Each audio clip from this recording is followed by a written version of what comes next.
শ্রী ভগবান অনন্ত বিশ্ব ব্রহ্মাণ্ডের আরাধ্য দেব।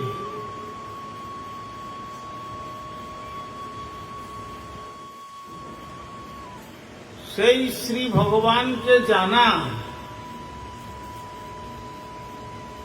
বা তার আরাধনা করা অল্প ভাগ্যেতে হয় না।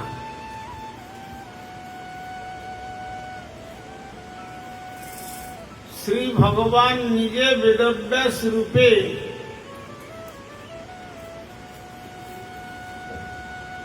যখন তিনি দেখলেন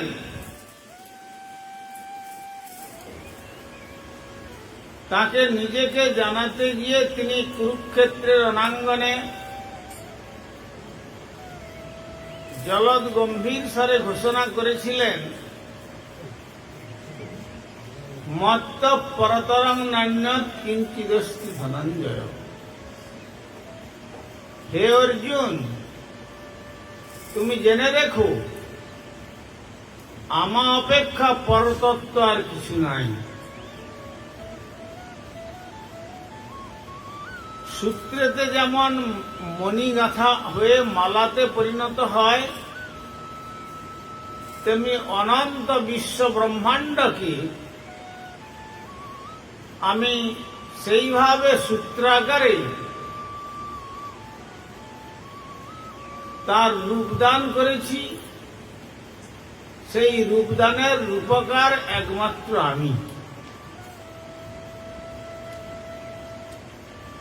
আবার বলছেন, অহং বীজপদ পিতা, আমি হচ্ছি সমস্ত জীবের সৃষ্টির বীজ প্রদানকারী পিতা। আবার বলছেন, মন্মনা ভবমদ ভক্ত মধ্যাজিমাং নমস্কুরু মামে বশ্যং তে প্রতিজানি প্রিয়সিমি। দেখো অর্জুন, তুমি অন্তত আমাকে মনটা দাও।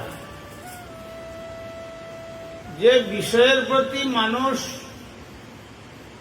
মন দিয়ে দাবানলের মধ্যে দগ্ধীভূত হচ্ছে, জগতের রূপ রস শব্দ গন্ধ স্পর্শের পশ্চাতে ধাবিত হয়ে, তার দ্বারা জীব কখনো এই দাবানল থেকে নিষ্কৃতি লাভ করতে পারবে না। সুতরাং তুমি আমাকে মনটা দাও, মনমনা। তখন হয়তো পূর্বপক্ষ প্রশ্ন করছেন যে, অর্জুনের পক্ষ থেকে এই জগতে এলাম, আর এত সমস্ত বস্তু ব্যক্তি এই সমস্ত থাকতে থাকতে এদের থেকে কি করে মনটাকে সম্পূর্ণরূপে তোমার চরণে আমি দেব? তখন ভগবান বলছেন, বেশ, যদি মনটা সম্পূর্ণ দিতে না পারো, মদ ভক্ত হও, আমার ভক্ত হও। অর্থাৎ আমাকে একটু ভক্তি করো। ভক্তিটা কি জিনিস? রূপ গোস্বামী চরণ তাঁর ভক্তি রসামৃত সিন্ধু গ্রন্থে তিনি জানিয়েছেন, সর্বপাধি বিনির্মুক্তম তৎপরত্বেন নির্মলম হৃষিকেন হৃষিকেশ সেবনং ভক্তি উচ্যতে। জগতের যত আদি ব্যাধি উপাধি, এ সমস্ত থেকে নিজেকে মুক্ত করে তৎপর হতে বলছেন। ওং তৎসৎ, সেই সদ্বস্তু ভগবানই হচ্ছেন তৎবস্তু। এই জন্য বললেন যে সমস্ত উপাধি মুক্ত হয়ে তুমি তৎপরায়ণ হও। আমাদের উপাধিগুলো কি? উপাধিগুলো হচ্ছে, কেউ বলবেন আমি ব্রাহ্মণ, কেউ বলবেন আমি ক্ষত্রিয়, বৈশ্য বা শূদ্র, ব্রহ্মচারী, গৃহী বা বানপ্রস্থী, সন্ন্যাসী, নারী, পুরুষ, পণ্ডিত, মূর্খ, বৈজ্ঞানিক, দার্শনিক, সোশ্যোলজিস্ট, কত রকম। এগুলো সব আমাদের উপাধি। সুতরাং এই জগতের উপাধির মধ্যে যতদিন পর্যন্ত আমাদের চিত্ত আকৃষ্ট হয়ে থাকবে, ততদিন পর্যন্ত ওই মলিনতাই চিত্তের মধ্যে স্থান লাভ করবে। সেই জন্য শ্রী ভগবান বলছেন, এই উপাধিগুলোকে থেকে তুমি নিজেকে মুক্ত করো। আমাদের পরম গুরুদেব শ্রীল প্রভুপাদ বলতেন, এই ব্যাঙাচি যে ব্যাঙের বাচ্চাগুলো হয় ডিম থেকে, যতক্ষণ তার লেজটা থাকে ততক্ষণ সে আর স্থলে উঠতে পারে না, সে জলেই থাকে। তেমনি আমরা এই যে মনুষ্য সমাজ, বিশেষ করে এই উপাধিরূপ লেজ যতদিন পর্যন্ত আমাদের চিত্তকে আকর্ষণ করে থাকবে, ততদিন পর্যন্ত আমাদের কপালে ওই সংসার সমুদ্রের মধ্যেই হাবুডুবু খেতে হবে। আর যখনই ওই উপাধি থেকে মুক্ত হয়ে লেজ মুক্ত হতে পারল, তখন সে স্থলরূপী ভগবানকে অবলম্বন করতে পারে। তাই শ্রী ভগবান বললেন যে তাহলে মদ ভক্ত ভব। বলছেন সেটাও তো করে উঠতে পারছি না। বেশ, যদি তা করতে না পারো, মজ্জাজি একটু আমার পুজো পাঠ অন্তত তো করো, এতে তো তোমার কোনো কষ্ট হবে না। কি দিয়ে পুজো করবো সে কথাও তিনি গীতাতে জানিয়েছেন। পত্রং পুষ্পং ফলম তোয়ম जो मे भक्त्या प्रयच्छति तदहं भक्तु प्रहितम अस्नामि प्रजतात्मन। বললেন ভগবানকে এত জিনিস থাকতে থাকতে পাতা দিলে তিনি খান? বলছেন হ্যাঁ, যদি শ্রদ্ধায় কেউ তাকে তুলসী পত্র অর্পণ করেন,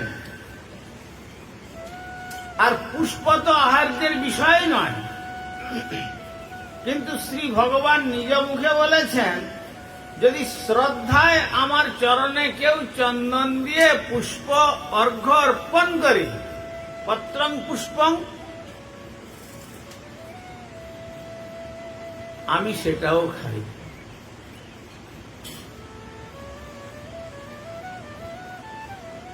সেটা কি খাবার জিনিস? ফুল তো খাওয়ার জিনিস নয়। কিন্তু ভগবান তখন ভক্ত ভক্তিতে কি জিনিসটা দিচ্ছেন সেটা আর তখন তিনি চিন্তা করেন না, তার ভক্তিটাকেই তিনি কেবলমাত্র লক্ষ্য করেন। আমরা বিদুর সংবাদে শ্রীমৎ মহাভারত থেকে আমরা জানতে পারি, বিদুর চলে গেছেন ভিক্ষায় সকালে।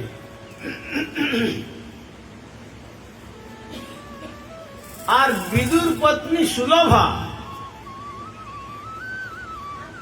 তিনি গৃহের সমস্ত কর্ম করে রন্ধনের সামগ্রী সব ভিক্ষা করে স্বামী নিয়ে আসবেন, তারপর রন্ধন করবেন, সেই রকম প্রস্তুতি নিচ্ছেন। তার পূর্বে দুর্যোধন চিন্তা করেছিল যে কৃষ্ণকে তো কোনো মতেই আমাদের দলে আনতে পারছি না। কেন? যখন দুর্যোধন যুদ্ধ করবার জন্য তার মাকে প্রণাম করতে গিয়েছিলেন, তার মা বলেছিলেন, দেখো দুর্যোধন, গান্ধারী বললেন, যত্র ধর্ম তত্র জয়। অর্থাৎ যেখানে ধর্ম রয়েছে সেখানেই জয়। আর তুমি যে তোমার পিতার অধার্মিক চিন্তা স্রোতকে অনুমোদন করে তুমি অধার্মিক রাজ্যেতে যাচ্ছ, তোমার জয়লাভ হওয়ার সম্ভাবনা খুবই কম।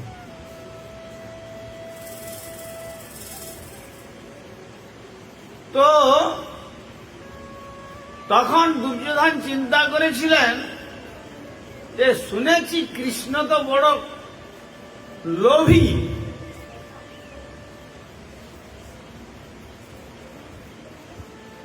তার মা তার ঘরে ছিল 9 লক্ষ ধেনু, 1-2 নয়, 9 লক্ষ ধেনুর দধি, দুগ্ধ, ঘৃত, মাখন এই সমস্ত দিয়েও তাকে তৃপ্তি করতে পারেননি।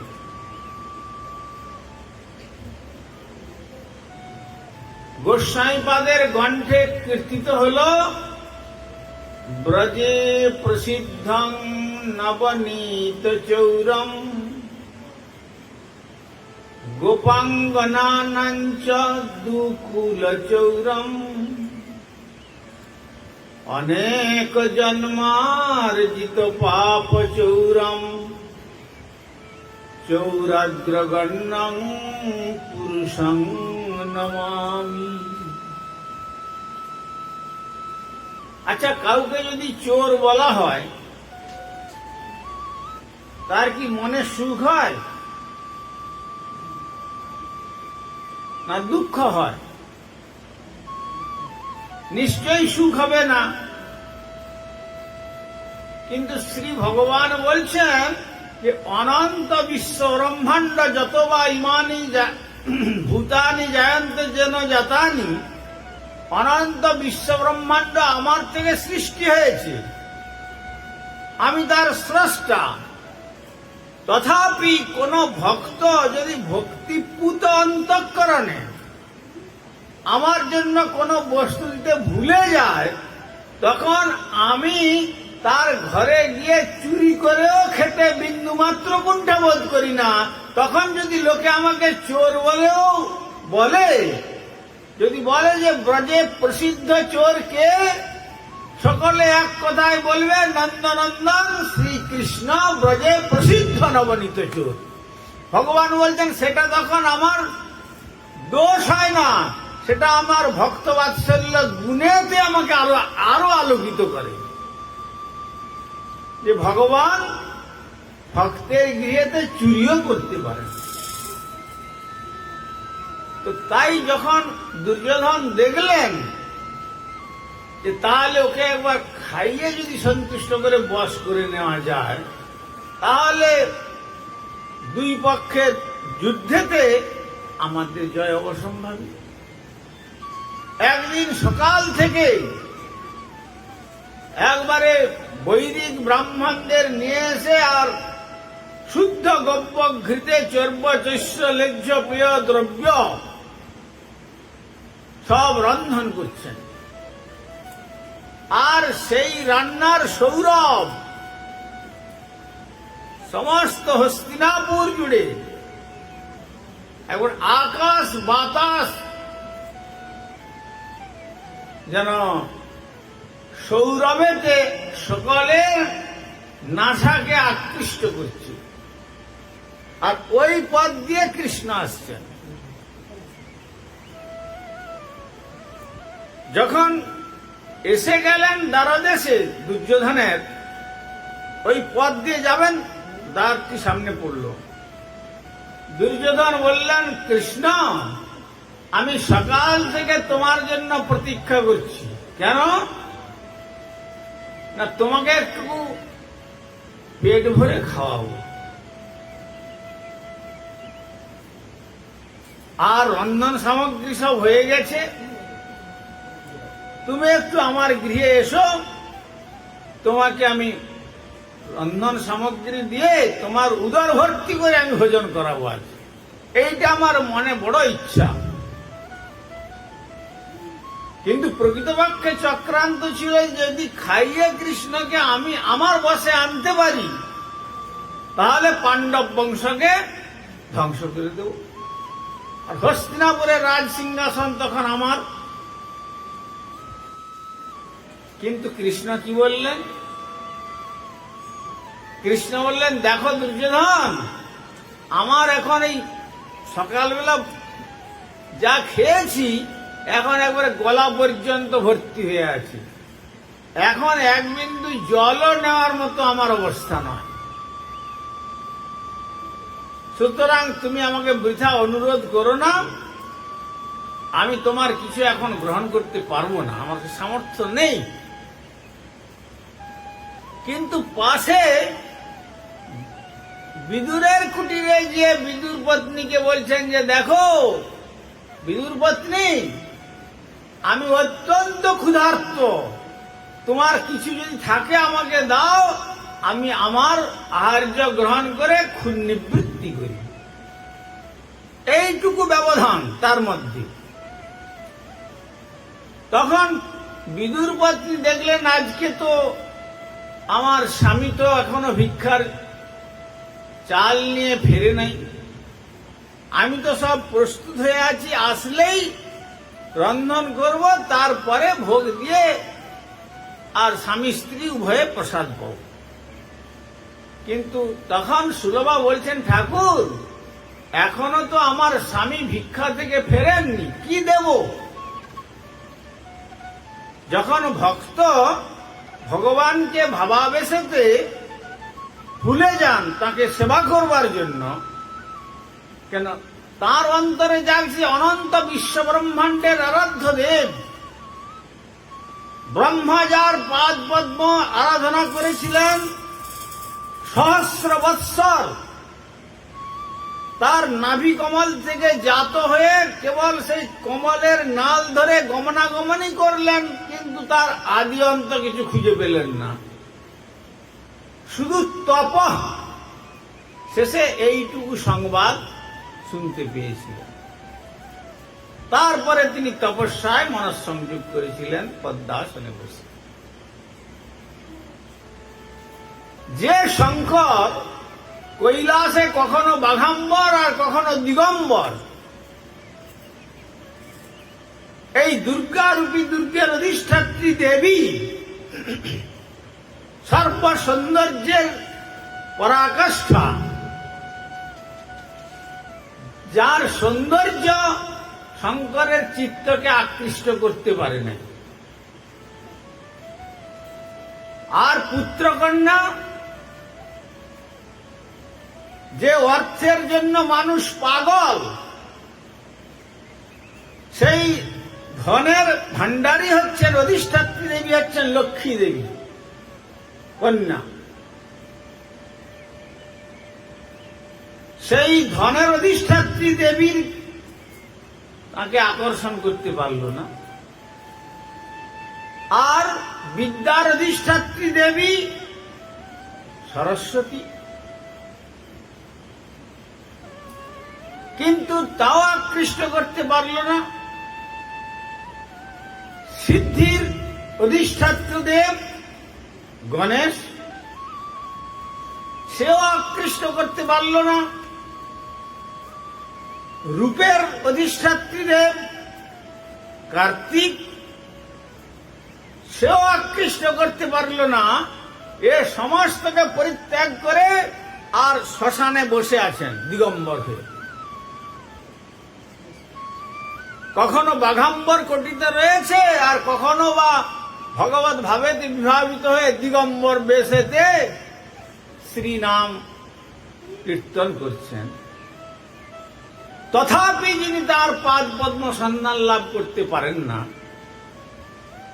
আজ বিদুর পত্নী চিন্তা করছেন, আর 33 কোটি দেবতাগণের রাজা দেবরাজ ইন্দ্র তিনি যে লাভ করতে পারবেন না সে বিষয়ে তো কোনো সংশয় নাই। ভাগবতে জানিয়ে দিলেন প্রথম শ্লোকে, মুহ্যন্তি যৎ সুরয়। দেবতাগণ সকলেই মোহগ্রস্ত। তো সুতরাং এমতাবস্থায় সেই রকম ব্রহ্মা, শিব, ইন্দ্রাদির আরাধ্য দেব তিনি আজ আমার পর্ণকুটিরে এসে আহার্য চাইছেন। আমি কি দেব? আমার তো ঘরে কিছু নাই।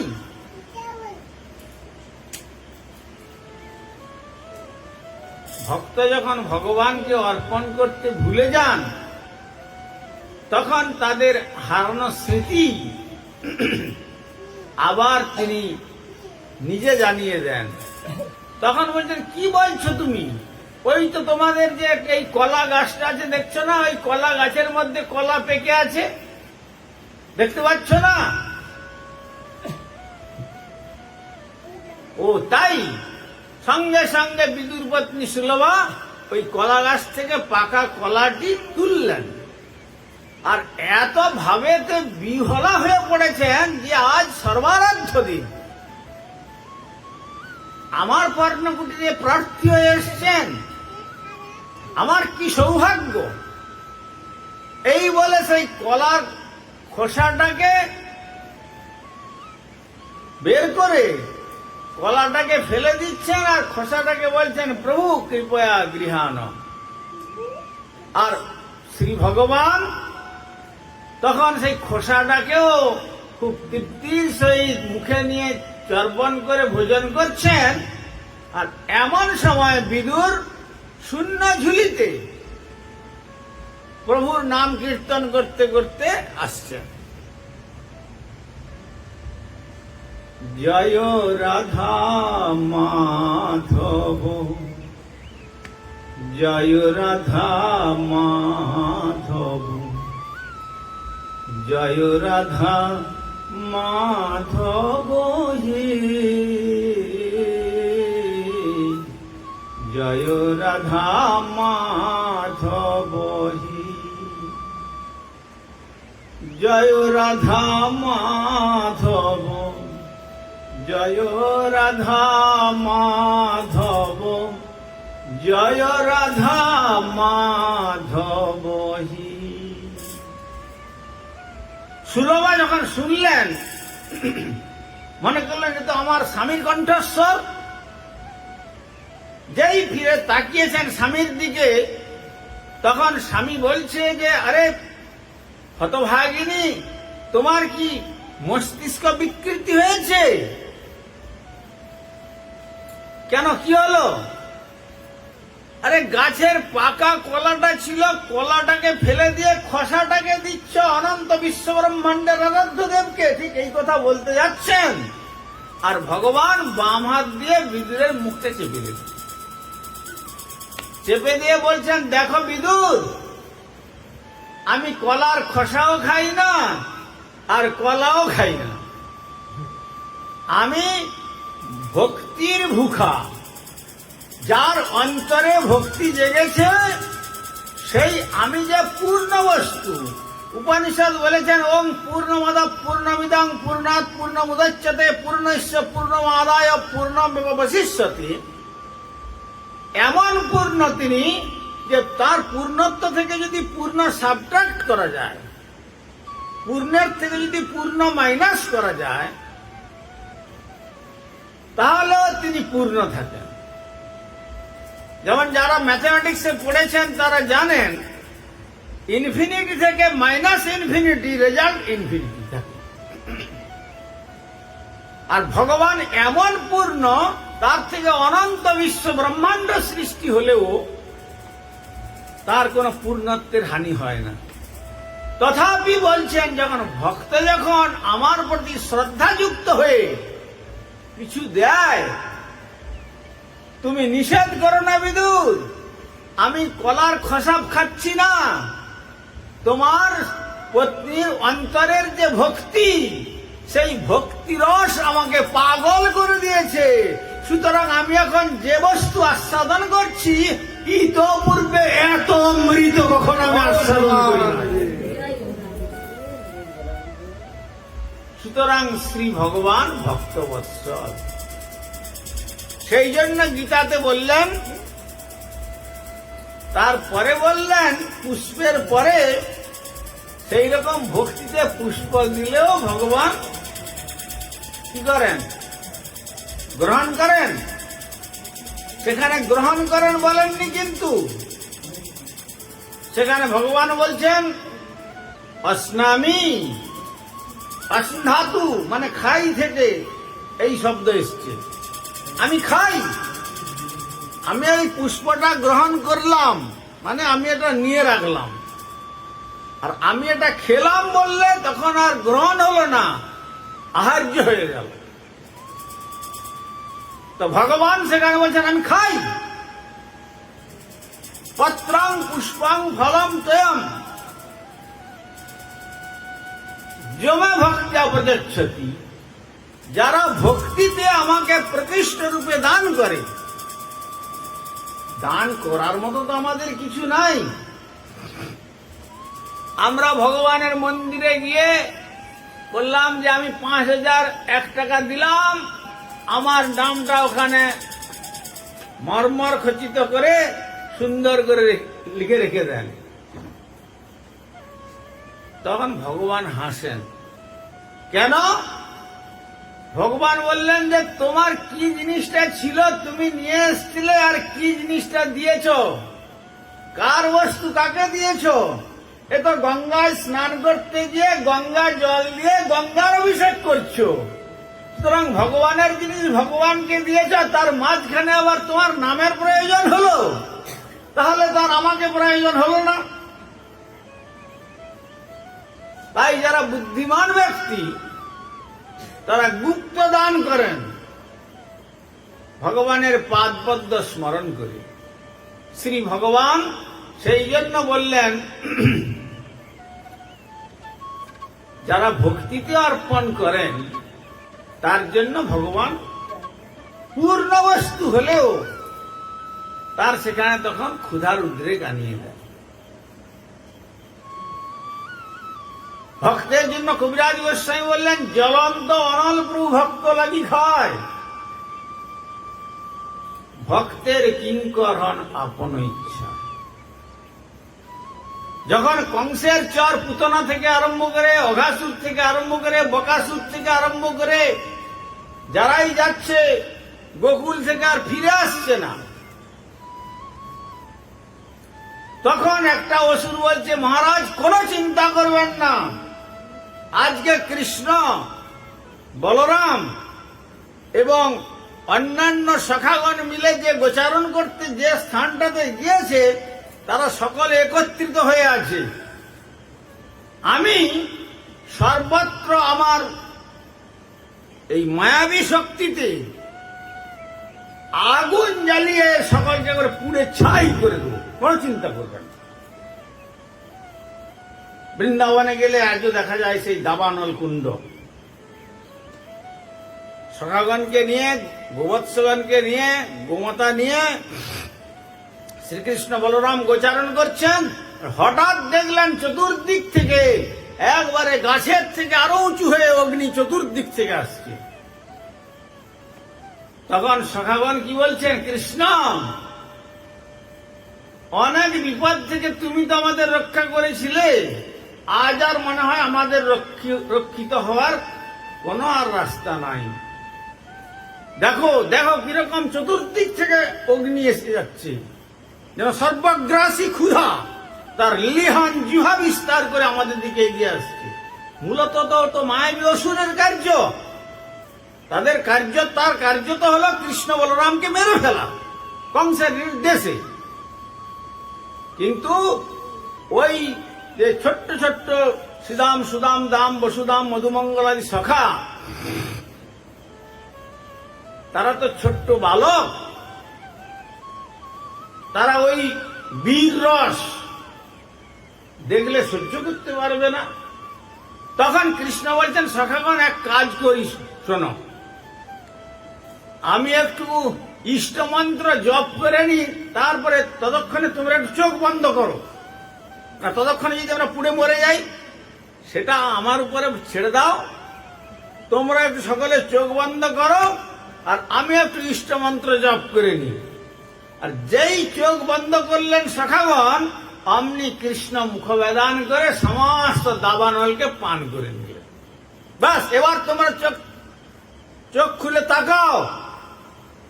দেখলেন যে আর কিচ্ছু নেই, কোথায় অগ্নি নির্বাপিত হয়ে যেন সেখানে সুশীতল বর্ষণ হচ্ছে, একবারে শীতলতার পরিবেশ আনিয়ে দিলেন। তো সুতরাং ভগবান সর্বসমর্থ, ভগবানের পক্ষে অসমর্থ কিছু নাই। তথাপি পূর্ণ হলেও তিনি অপূর্ণের মতো ভক্তের কাছে কার্য করেন।